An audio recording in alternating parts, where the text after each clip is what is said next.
So I'm David Johnson. I'm a former board member of the Louisiana State Library, and I've been involved with the Louisiana Book Festival almost from its inception. I always say it is the great feast for the mind. Louisiana is good about throwing feasts, usually carnal and not cerebral, but this time we get a little brain. I came to the wrong one. Well, we do both. We do both, just very, very well. Anyway, I'm the current Director of Marketing Engagement at the Jefferson Parish Library, former editor of a history magazine here in Louisiana, and the Encyclopedia of Louisiana. But my credentials are nowhere near our esteemed panelists who have come together today to describe the work they've done in a new book called A New History of the American South. And it's a collection of academic studies, essays, running the full gamut of Southern history. So let me first introduce the editor, which is Fitzhugh Brundage, and he is joined today by two of the contributors, which is Kari Frederickson and John Sensbach. And instead of going into their lengthy biographies, I'm going to have you all read about it because I wanted them to describe the work they've done. So Fitz, I know at the beginning of this book, you described this collection as, quote, the first collaborative effort to tell the history of the American South for the 21st century. So why don't you expound a little bit upon that and how this project came to be? The project had a long gestation. And I mention that because in its inception, there was the thought that after roughly, we'll say 1980, there was 1975, there's been just an explosion of new scholarship on the South. And not just scholarship that revised some inherited ideas about the South, but new scholarship that literally covered topics and addressed periods of time in Southern history and places in Southern history that had not been previously incorporated into the historical narrative of the South. So there was a lot of new scholarship we wanted to synthesize together and make accessible for as diverse an audience as possible. And also to tell the story of the South that would speak to the questions that someone living in the 21st century would have. And so when I talk about the gestation, when we started this, I was also thinking, along with the people at UNC Press, it'd be really wonderful to have senior, junior scholars, if you want to think of it that way. People who were younger than me, who had been part of this building of this vast new body of literature on the South. So the inception was to do both of those things, or the conception was to do both of those things. As I say, it took a little longer, so some of those junior, senior scholars are now senior scholars. Yeah, that would be and power to them. But so the thought was, you know, with senior scholars, you get scholars at the end of their careers, they're probably going to write something that is a sort of summation of what they've already done. Nothing wrong with that at all, but we wanted to get people at a moment in time where they would perhaps think freshly about the period that they were writing about. And I'm grateful to the contributors that I think they lived up to our expectations. So Kari, your essay focuses on the South and the state in the 20th century, and you start in the period immediately after Reconstruction, and you preface it all by saying that there was a politician, John Bankhead Jr. from Alabama, who declared after Alabama enacted a new state constitution in 1901 that they had ushered in a new order of things, largely which was disenfranchising, of course, African Americans. And I thought this is a very interesting statistic to throw out to you all, specific to our state, Louisiana. In 1897, as Reconstruction was, well, ending, very much so, 130,000 African Americans voted that year. But by 1910, that number had dwindled to 730. So perhaps you could explain to us all the mechanisms at work in those years that restored what Mr. Bankhead described as the new order of things. Yes, so first let me formally and in front of God and everyone thank Fitz for the opportunity to participate in this and to have, yes, it did take a long time for it to finally get out, but it was a wonderful and sometimes daunting opportunity to think about the 20th century and politics in the South, which is so different wherever you look. I also suspect Kevin Cruz was not available, and so they came to me. That's fine. So first, let me say that Reconstruction, ends in 1877, and so the period between 1877 and the end of the 19th century, when we see all of these disfranchising mechanisms, the South is actually fairly, people are politically active. Black men continue to vote, right? They are, continuing to get elected to office, although in increasingly smaller numbers, right? It's a two-party system. African Americans, primarily are in the Republican Party. Whites are in the Democratic Party. That doesn't mean that between 1877 and the turn of the century, there weren't decidedly brutal ways by which white Southerners sought to control that vote, right? The poll tax, the literacy test, physical intimidation, massive fraud, right? That goes on, but still Black men are voting. And honestly, they finally, because there are political challenges in which in some states we see Black men, white men, recognizing their common economic interest and forming different types of fusion political opportunities, that these white Democrats finally say, you know what, fraud's a lot of work, right? Stuffing that ballot box is a lot of work. Intimidating people every 2 years, I got other things I have to, literally they're saying this is a lot of work. It also sullies us as white men, right, to have to do these ugly things. And these methods aren't working, right? Black men are still voting, and I say men because obviously no women were voting at this time. And so they decide, you know what, we're going to take the final step. They also have to be careful that they don't run afoul of the 15th Amendment, which says, a state cannot deny the person right to vote based on race and other things. And so when this, at some point, 1890, the Supreme Court says, you know what, things like literacy tests and these other things, they are race neutral, right? It's not called the black literacy test, not called the black poll tax. It's the poll tax and the literacy test. We all know, right, that they are specifically applied to certain people more heavily than others. So when all these things sort of, the failure of these other methods, the approval basically by the Supreme Court to say, yeah, these, all these things are okay. That's when they get to the point where, we're just going to rewrite these constitutions. We are going to strip these people of their rights. And they not only stripped, most Black men of their rights, but a lot of poor whites as well. And so that by, 1910, the people who are actually voting, participating in politics in Southern states, fraction, right, of the people who are of voting age. Really, really tiny group of people have political power and concerns for Black people, poor people. If they're not voting because they can't, we don't really have to worry about them. And so you also get public policy that not only obviously discriminates against Black people, but hurts poor whites as well.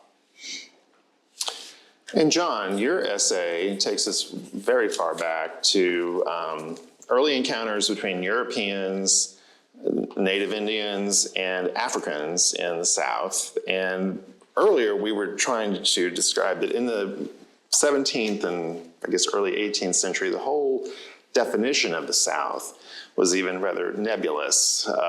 Perhaps you could expound a little bit upon that and what were the early interactions of these cultures and the alliances they began to form? Yeah, thanks for that question. I wrote about the period from the late 17th through about the mid 18th century, so about 1690 to 1750 or 60, right up to the cusp of the American Revolution, a period of Southern history which is difficult to place in the longer history of the South, because when we think of the South, we tend to think of a more recent period, the period that Kari is describing, that Fitz has described. How do we write the history of the South before it was the South? What makes it distinctive? What is its relationship to more modern periods? And it's a difficult question to answer. To take the example of Louisiana here. So obviously there's thousands of years of indigenous history here, native peoples who then encountered French colonizers and then Spanish colonizers. The history of Louisiana has always been seen, or until recently has been seen, as rather marginal to the larger history of the South, as a kind of an exotic, marginal phase of Southern history that was only kind of related tangentially. And yet more recent scholarship has done a lot of serious work to incorporate Louisiana into a broader trajectory of Southern history.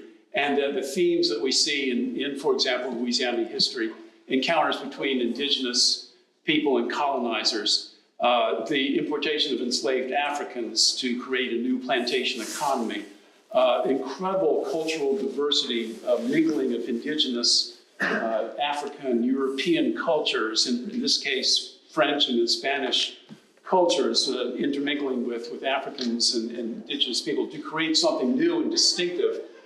That, I would say, is what makes early Southern history really distinctive and can be put into comparison with Caribbean history, Latin American history, so that we see that these kind of themes mapped out again and again on the early colonial periods of Southern history. And so, what historians then have to say, okay, if we understand the origins of, say, the creation of what we now call race in the 17th and 18th centuries, how do those play in the long history of the South? And we see that obviously that patterns that were established in the early colonial period of how Europeans came to construct this thing called race and how they used it to enslave a certain group of people and to claim dominion over territory once inhabited by indigenous people. Those themes play a telling role in the history of the South, and we can't understand the period that Kari is talking about without first understanding how those languages of racial domination were created and the resistance against those languages of and so the incredible diversity of religions, cultures, languages, modes of living, foodways, all these kinds of things have their origin in the long history of the South, even before Europeans and Africans got here with indigenous people, and how those translated then into the incredible interaction between all those different people. So that's what I grappled with trying to do in my chapter, and those are the questions that still continue to intrigue people who study that early Southern period. If I could just jump in here to piggyback, to illustrate why we thought a book like this was appropriate at this time, John's point is very important, and one I would connect up personally. I went off to graduate school to be a colonial historian, and my colonial reading list with a very distinguished colonial historian had probably, to my memory, that a reading list that we had to have command of in order to pass an exam. My reading list included 3 books on the colonial South below the Chesapeake. One was, for example, Peter Wood's book, and I don't remember what the others are now. But that was a vast, empty space. And when I was in graduate school, they were still making a big thing of incorporating the Chesapeake Bay region into the body of colonial history, which was overwhelmingly Middle Atlantic, New England. So the idea that Louisiana had anything relevant to do with the history of colonial South, which the history of the colonial South in that era started with Jamestown, and you trace the migration of people from Jamestown. So that's just one example of what John was describing, of what he's contributed to this volume, of what would not have been written 30 years, well, maybe 30, but certainly not 40 years ago. I also, just listening to John, and when we were sort of planning this volume, even the differences among those of us who do Southern history, how he does history, and sort of the huge sweep of time that he has to deal with is, to me, like, I can't even wrap my head around it, because I'm just looking at these sort of particular things of formal politics, which is a very different way of doing history. And so even within the volume itself, I think you will see, okay, earlier people who study the earlier period tend to approach it this way, sort of more conceptually, right? A broader sweep, and then by the time you get to me, I'm like this little narrow person. But also in the modern period, you just have so much more documentation, right? Also, you just, the quantity of material that's now available if you do 20th century history, that in and of itself is sort of daunting. So even within the volume itself, I think you're going to see sort of different approaches. And it's a very sweeping history, like you say, going back to very early encounters with Europeans and Africans and the native cultures. Fitz, also in your introductory essay, you explained that one thing that's some perhaps skewed studies of the South is this notion of Southern distinctiveness and exaggerations of the region's eccentricity. And you say that that's not an organizing conceit of this volume. I'm curious to hear you perhaps elaborate more on that as well. Yeah, one thing as an author, and this, I'm sure you've experienced this, whether you've written a book or just a letter to someone or an email to someone. As an author, you can't always be sure how what you write is going to be read. I try to imagine, I try to think, and so my point was, I've had a few people say, well, don't you think the South is distinctive? And the obvious answer is, well, yes, we wouldn't have organized this book if there wasn't. Wouldn't have a job. Yeah, I mean, it's just, that's not the point that I perhaps should have said more clearly, or I should have been more cogent about, is it's not that the South, there aren't all manner of things that distinguish the South in certain ways. But I think across the volume you'll see there aren't constants. There isn't a attribute to the South that emerges in 1781 or some particular date, in my mind, that defines the region across centuries. And that it's a cluster of attributes at any given time that distinguish the South from certain other places. But what the places that people have chosen to compare the South to have varied over time.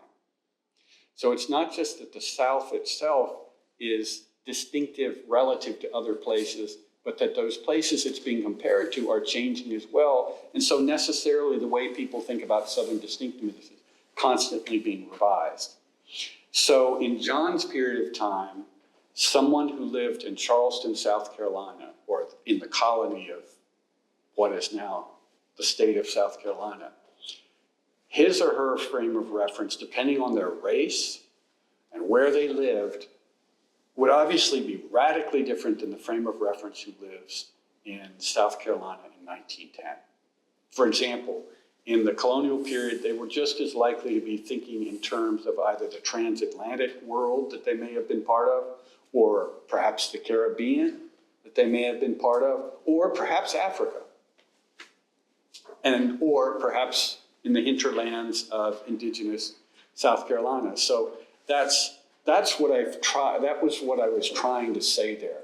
That this is not a volume where if you pick it up, you can answer the question, have a single answer that's consistent across the volume for it. The South is this, and it emerged at this moment in time. We wanted to have the South as a kind of a site of constant creation. Yeah, I think the idea, Fitz, that runs throughout the volume that was introduced 34 years ago, people began talking about many Souths, that there is no one distinctive, but there are, as Fitz was saying, these variations across time and space and region and culture and frames of reference that whether, is the South a place? Is it a way of thinking about the world? Is it a particular set of cultural references? The answer is yes, obviously. But how you frame them and according to what chronological scale, that's where it gets to be complex and deep and rich and interesting. And let me, I don't want to cut you off, but let me just do a shout out. Later today, Charles Reagan Wilson is going to be talking. And Charles Reagan Wilson is a very distinguished scholar at the University of Mississippi. Who's contributed enormously to the study of the South over the last 40 years. He's got a new book out in which he is very concerned about certain cultural traits, certain cultural themes, might call them tropes, that have, he believes, defined people's understandings of the South since at least the late 18th century. And so if you want to have a different take, one that I have great respect for, you should by all means listen to Charles Reagan Wilson this afternoon. So Kari, when I myself was becoming politically aware, one concept I became informed about was the solid South. This big chunk of the country that tended to vote the same way and that sent very powerful politicians to Washington who stayed there for a very long time. And by seniority, gained outsized power over the rest of the nation. And to some degree, I think that's still true. But explain to us how that phenomenon really emerged. And it was the Democratic Party, of course, at the very beginning. That phenomenon is a result of what I spoke about initially, right? Which is once you disfranchise most Black men, you basically eviscerate the Republican Party, right? There is, because they were Republicans, they voted with the party of Lincoln, the party of the 14th and 15th Amendments. So you have no political competition.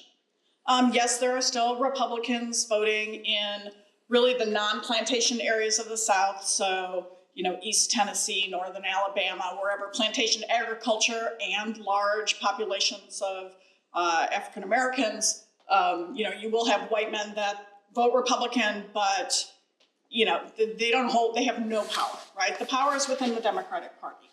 And within the Democratic Party, right, from state to state, you have different factions. And the real contest for any political office takes place during the primary. So, from May to June was the big, political time.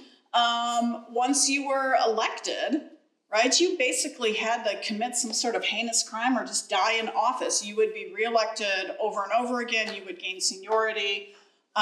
When the Democratic Party was in power, which, they're in power during Woodrow Wilson's administration, they're in the majority, but of course, most concretely, when Franklin Roosevelt is elected, right, the Democrats, with a few, blips during the Eisenhower period, at the presidential level, they dominate until 1968. In Congress and the Senate, it's still 1994. Right, that is a period of Democratic Party majority, something that seems, any common person today would, I think that's sort of mind-boggling, right? That a single party would dominate Congress for 62 years, right? And so when the Democrats are in the majority, these men, right, these white men, with no political opposition, continue to get reelected, continue to climb the seniority ladder, occupy the majority of the seats of the important committees, and therefore they control policy. We wouldn't have had a New Deal if it didn't have the support of Southern Democrats. The New Deal is, in many ways, the creation of Southern Democrats. And it was created, programs were created in particular ways. Southern Democrats liked it because the South was poor. Right? They wanted that federal money, but they wanted federal money that they could control, right? And that they could decide who was going to get the fruits of this government largesse. Well, the fruits mostly went to white people. And that, they continue to shape policy for a very, very long time. And of course, that breakdown of that control begins in the 1960s when the civil rights movement begins to accelerate, when the National Democratic Party becomes identified with civil rights, but Southern Democrats do not.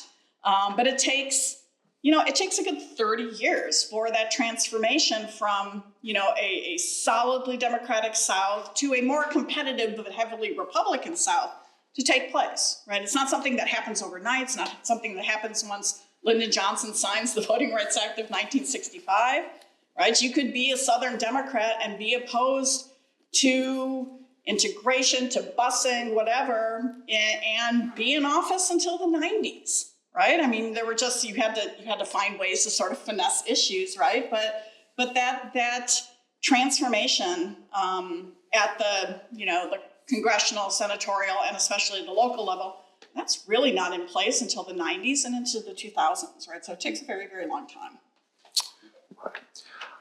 John, one thing I found intriguing, because it's an area of study that is often not heavily focused upon, is the relationship between Africans in the South of the time period you're talking about and the Native peoples.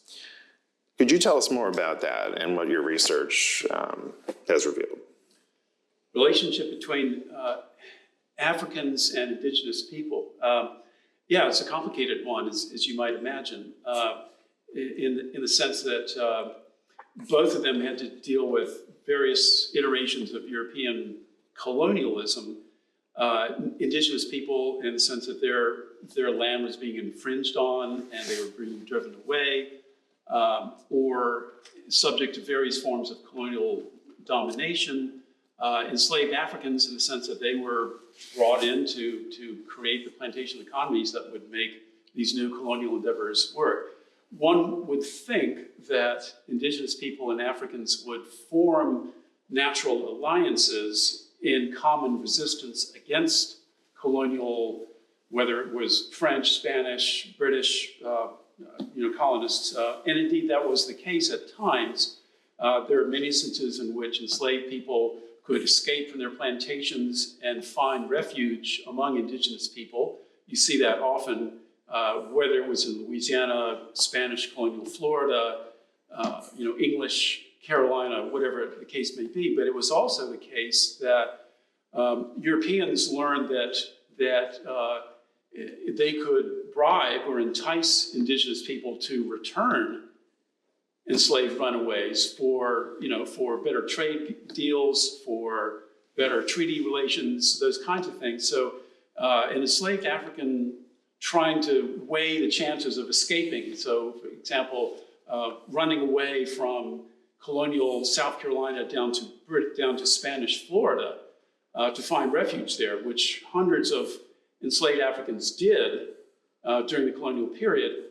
They had to weigh their chances. Am I going to find refuge and help with Native people there, or am I going to run the risk of being captured and returned? So that was those kinds of fraught relations characterized the relationship between Africans and Indigenous people during that period. So there was that. If we think about sort of a triangulation of interests and concerns among these three different groups, Europeans, Africans, and Indigenous people, it becomes very complicated. To give you one example, during the American Revolution, during the turmoil of the Revolution, you have British and American forces fighting each other.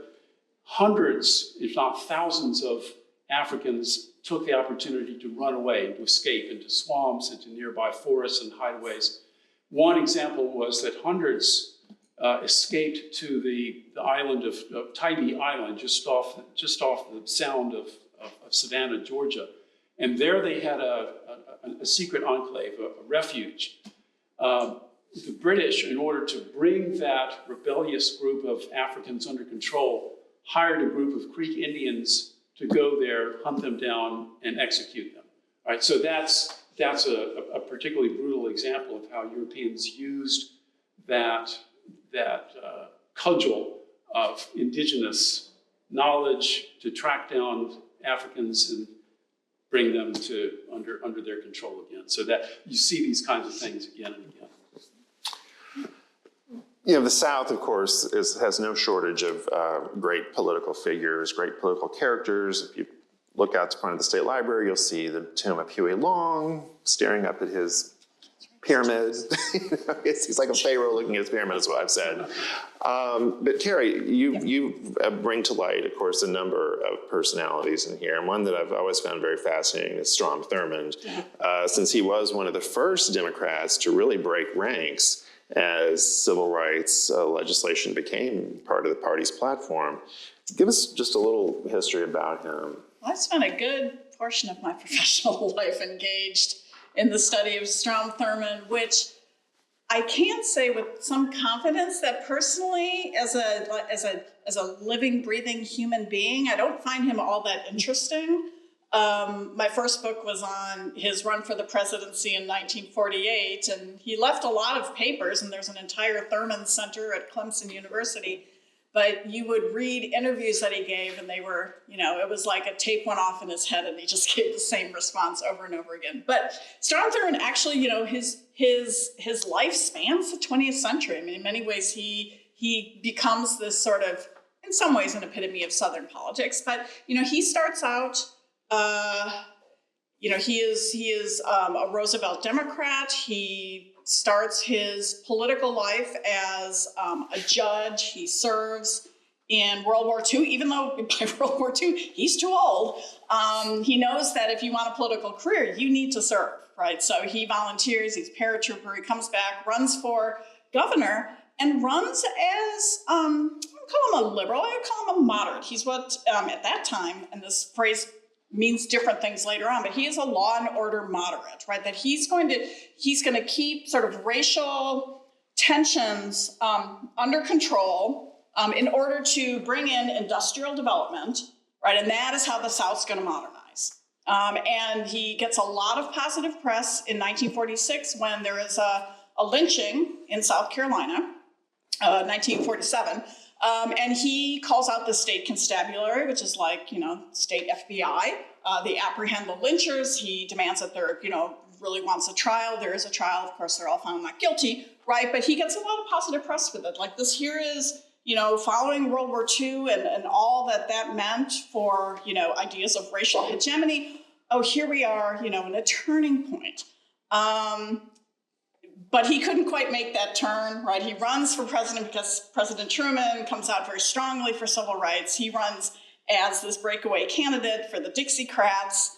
And there, I think, really starts to move, much to the dismay of many Black people in South Carolina, like, who are you? We thought that you were going to be, sort of a new style type of governor. Well, he's not. I think he truly believes in segregation. He's a white supremacist.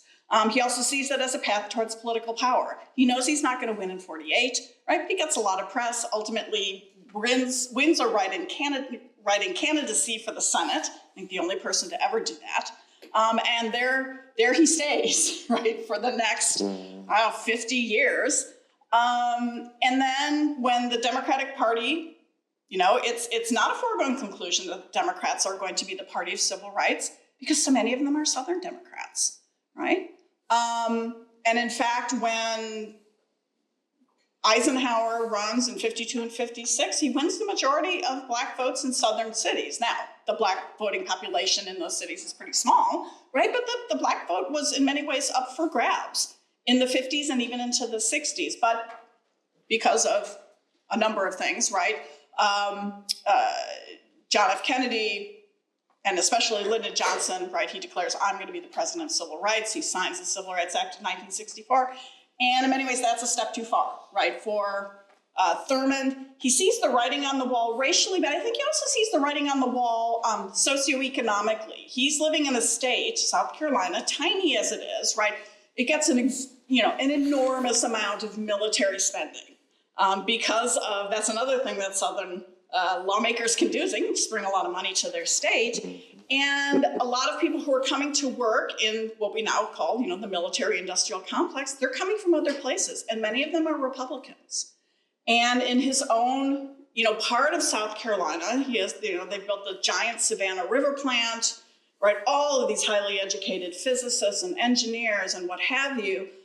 He sees this as the future of his state. So he knows that, first of all, he cannot abide by the racial policies of the National Democrats, but he also sees that the population of his state is changing, right? And that they are bringing in more Republicans. So he is the first high-profile person to make that switch, to decide, I'm supporting Barry Goldwater in '64. I'm going to become a Republican, and becomes the first of, it takes a while, right? There's just a dribble of people switching. Most of his fellow Democrats stay Democrats, right? Because there is no Republican Party on the ground. It makes no sense for them to change. They can do what they need to do. They can have all of the, what's that word when you have things to give out? All of the patronage, right? All of that power. And they can stay separate from the national Democrats. They're able to sort of, keep that gap, keep their seats and stay Democrats. But yes, he's exceptional in that regard. Yeah, very much so. I just have to jump in here. So the fact that this ardent segregationist, had a black daughter. Yes. And married like Miss South Carolina when he married 80 two 28-year-old women. Yeah, Yes. I mean, that side of him seems interesting to me. Well, I mean, I think that may be that carnal dimension. I think that's part of his appeal, right? Is that he has this. Well, first of all, he was a physical fitness freak, right? Everybody knew that Strom Thurmond chewed his food 60 times before he. So I mean, all this weird stuff. There was a picture in Life magazine of him standing on his head. He married his 18-year-old secretary when he was 44, 45. She dies tragically of a brain tumor. He marries another young woman when he's in his 60s, has a big family. I think that that sort of masculine appeal is really part of who he is. He's sort of the original, renegade or whatever. What did they call McCain? What's the word? Yeah, Maverick. Maverick, right? He's the original Maverick. Yes. I actually think his colleagues didn't like him very much, right? He didn't play ball. But yes, he did. It was a poorly kept secret in South Carolina that he had. Now we don't know if it was compelled or, consensual, but this woman worked for his family, so probably not consensual. He did have a black daughter. He supported her through college, throughout her life. And, when I went to do my dissertation research in the 90s, I mean, everybody knew about it. It wasn't a secret. But yet, and he's not alone, right? So many of these people had these personal relationships. And indeed, even politically speaking, right, Strom Thurmond stayed in office so long because he could recognize the needs of individual Black people, just like he could have relationships with individual Black people. But race as a class and Black people as a protected class, right, he would never accept that. But he would, Black people voted for him because he did constituent service, right? He would help them with Social Security. He would help them with their veterans benefits. Of course, that became true of George Wallace as well, another example of that. Before we wrap up, I wanted to ask you, and I know this is something you had prodded as well, where do you think scholarship and research in your particular areas will go from here? I was thinking about, sorry. Please, whatever, please. I was thinking about that a lot because you had mentioned that was sort of an interesting question. And honestly, were I to write this essay now about the 20th century, I talk about sort of structures and rules and control of mechanisms as a way, that by which white Southern Democrats held onto their power. But given what's going on now outside of the South, think about my own state of Wisconsin, which has become ridiculously gerrymandered. To the point where I know who was elected to the Supreme Court because she's probably going to help overturn this gerrymandering, right? I think these mechanisms that Southern Democrats perfected, we're seeing it in other places. And so I think I would maybe talk more about the really kind of boring stuff that protects democracy or it can destroy it. And who controls that boring stuff? Who controls how districts are drawn, right? Who controls, any number of these rules that we're all like, who cares, right? Well, we should care because once those rules are rewritten, once you have a purple state that suddenly Democrats will never control the state house because how it's gerrymandered, because how those lines are drawn, right? That stuff matters. And so I think maybe in the future, I think that might become more of a focus. Yeah, I could just jump in there for just a moment. Just building on that and speaking specifically about North Carolina where I live. we're going to have, for the foreseeable future in North Carolina, we're going to have a situation in which we may well often have a Democratic governor, but the state legislature is going to be Republican. Veto-proof. Yeah. Veto-proof for the foreseeable future, as well as the congressional representation in Washington, D.C. And so we're going to have divided government. But what the legislature has also been doing is they've been taking powers from the governor Right, same and thing giving in it to the Wisconsin. legislature.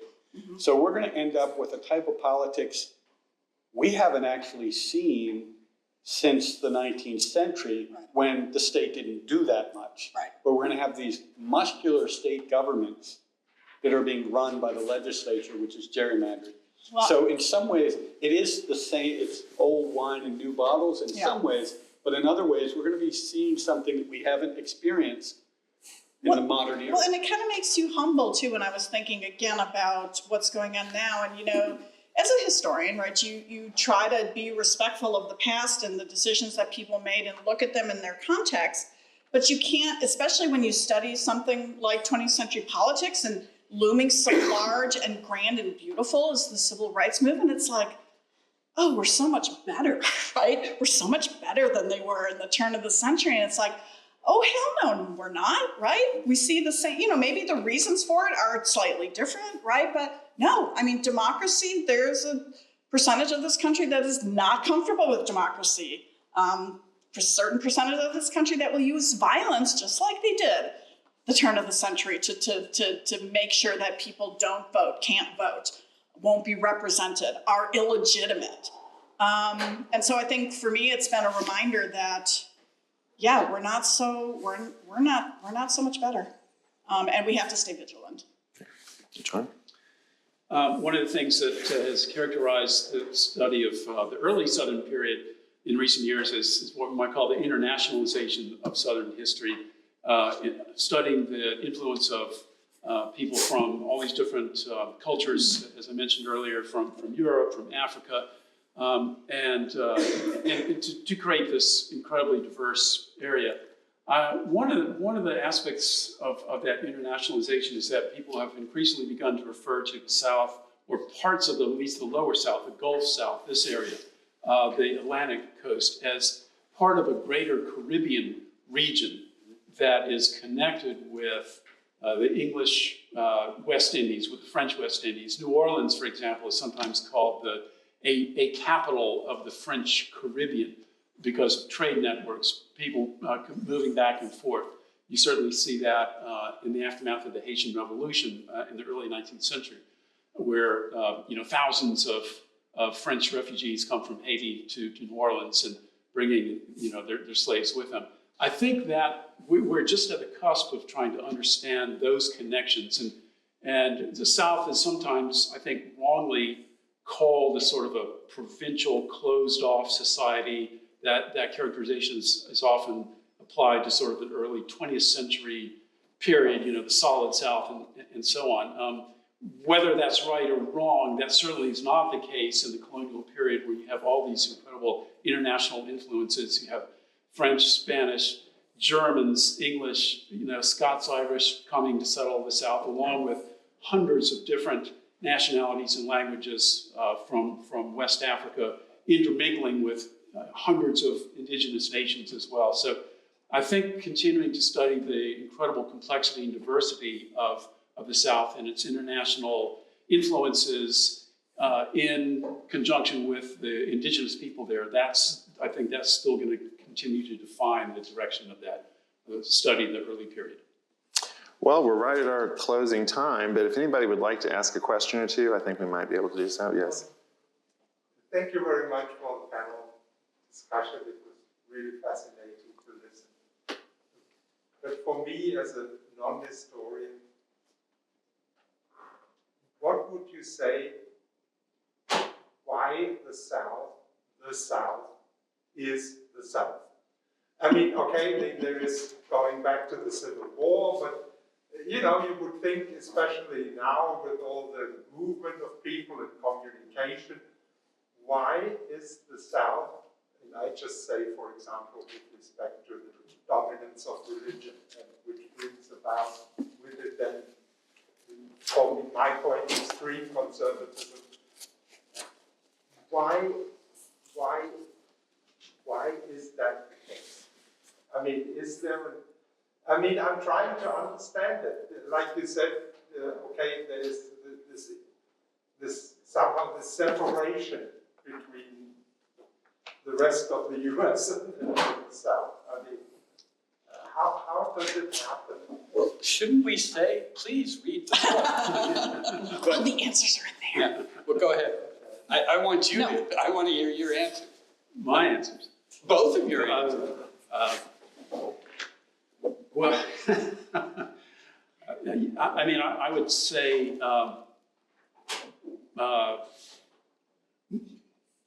more than anything else, it has to do with race, which is not to say that the dominance of racial perspectives and racism is a distinctively Southern thing. But I think that the dominance of when we start to think of the South as we think of the South, I think of it as a geopolitical region connected to the dominance of slavery and white supremacy, which is, again, not exclusively a Southern thing, but it begins to fasten itself during the period of the American Revolution and the forging of the Constitution, which enshrines through the Three-Fifths Compromise slaveholding as a venue to power for white minority slaveholders. That frame of reference then translates into the 21st century. I think evangelical religion is a byproduct of that. Evangelical religion, when we think of that now as having a strong association with political conservatism, that was not necessarily the case in the 18th century, when evangelical religion had often an anti-slavery, socially radical frame of reference. But in order to make peace with the slaveholding empire, the evangelicals became much more conservative, much more attuned to and associated with white supremacy. And I think that too has translated into conservative politics in the 20th and 21st century. That's my shorthand answer. I would just add to that, the experience of defeat, right, during the Civil War is something that, permeated the South throughout the 20th century, and sort of this feeling among white Southerners of victimization. But I would also say, just having grown up in the Midwest, just the self-consciousness, right, of I would say white Southerners in particular, but I think Black Southerners as well, that they are Southerners, right? That it kind of perpetuates itself. There is a South because there are Southerners who think of themselves as Southerners. Never, there was no Midwestern history class offered at the University of Wisconsin, and probably for a very good reason. Like, who would take that, right? But I think it's their own self-consciousness. I had two daughters born in Alabama, right? They are Southerners. I've lived there for 20 some years. I will never be a Southerner, right? So I think it's a way of thinking also about yourself, and the fact that you live there perpetuates this idea that there is a South. I'm just going to quickly add one final thing here. For me, what defines the South, certainly what both Kari and John have said, but a point that I try to make in the introduction, which may or may not be consonant with what you were saying, is that for me, what really came out of writing this volume was the extent of disruption and transformation in the South, and just how to have lived in this space that we call the South. If one could have had a 400-year-long life. Strom Thurmond. Well, leaving aside Strom Thurmond, few of us experienced, life across centuries. But were we to do that, and you were a Southerner, you would have gone through, regardless of your race, regardless of where you're located in the South, you would have gone through enormously powerful disruptions over and over and over again. And I've persuaded myself that in no other region of the country are the disruptions as frequent and as intense and as pervasive as they have been in the South. Well, thank you all. There's going to be another panel starting. Thank you. Thank you. Really enjoyed.